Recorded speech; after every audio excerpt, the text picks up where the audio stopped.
one big market for all Japanese products, including electronics, music sets, and whatever. But unfortunately, these are being sold by companies that are not Japanese representatives. And in most cases, they are foreign, non-African, and the prices also are inflated. I'll give you a typical example. Up to today, despite the fact that we've been independent since 1965, Toyota, which is one of the most favored vehicles in Africa, especially in the Gambia, is being sold by a French company. And after-sales service is a major problem. So we welcome this dialogue with the Japanese private sector, that we want them to establish after-sales service stations in most of the countries so that the goods would also last. Of course, things vary from one country to another with regards to conditions of the investment. But I think today, Africa is the most favorable in terms of conditions that are conducive to the investor with regards to repatriation of royalty and whatever. I think Africa has come a long way. This perception of Africa being unstable and unsafe, I think it's all propaganda. All African countries today are working together. We have less conflicts than we used to have 15 years ago, and I think Africa is on the rise. We are not perfect, but we can rest assured you that, for example, the Gambia, we give you the same protection that we give to Gambian companies. In most African countries, it is not a requirement for you to have a local partner in order to invest in that particular country. For the Gambia, that is not a requirement. So Gambia being the gateway to West Africa, you can start from there and see that Africa is a very, very competitive market.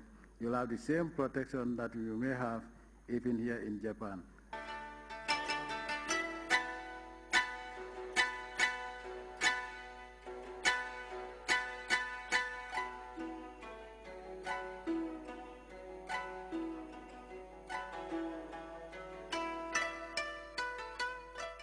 Officially opening the meetings, Prime Minister Shinzo Abe announced numerous financial packages earmarked for the continent in the next 5 years.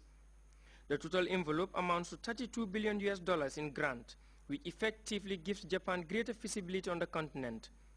The package also includes $6.5 billion, which goes into infrastructural development, with additional commitments to providing scholarships to 1,000 African students and developing its human capital. A superb precedent already exists at the Toyota Kenya Academy. Toyota Motor Corporation has built a school in Kenya with an expansive campus. At these facilities, through a cooperative arrangement with JICA, the school trains technicians not only in automobile mechanics, but also construction machinery and farm machinery. This is a school for developing professional human resources operating truly at Japanese standards. We will also invite administrative officials from Africa to Japan in order to create essential systems for advancing public-private partnerships. In this way, we will enjoy an interactive relationship between Japan and Africa at all times. Next is the area of health. In Japan, we have built up a system in which anyone can readily visit a hospital, even for minor health concerns. I would like to utilize Japan's system and experiences in Africa. I would like to take up the area of agriculture. For Africa, food scarcity and nutritional issues are long-standing challenges. While each country has been making efforts to boost food production, our goal lies one step beyond that. We would like to transition away from agriculture that enables the farmer to eat to agriculture that enables the farmer to earn money. While this certainly goes without saying at this time, it is the peace and stability of Africa that comprise all the foundations for Africa's development. Japan will in the future focus even more intently on peace building in Africa. The Japan Self-Defense Forces are already making strenuous efforts at this very moment in Djibouti to assist with anti-piracy efforts, and in South Sudan to assist with nation building. Japan and Africa have now gone beyond being good partners to being more like co-managers. We are colleagues and at the same time co-workers.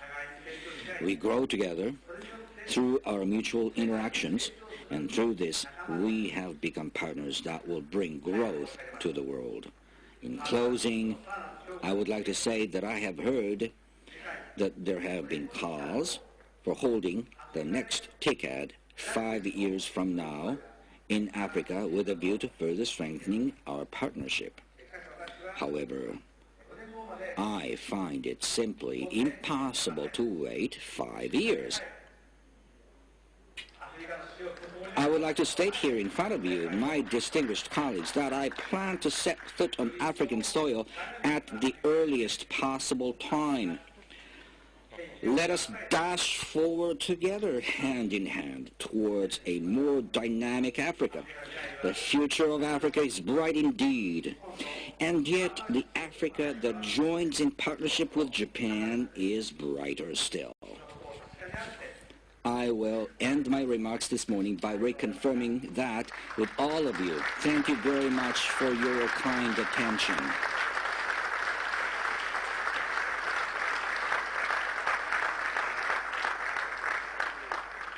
The TICAD 5 meetings drew an overwhelming international presence from the United Nations agencies to closely related work groups from around the globe. Many of us just attended the 50th anniversary of the African Union in Addis Ababa. This is an excellent timing to advance our goals. TICAD's goals are the United Nations goals. In that regard, I thank especially Prime Minister Abe for bringing us together to Japan. Japan is one of the strongest Africa's partners.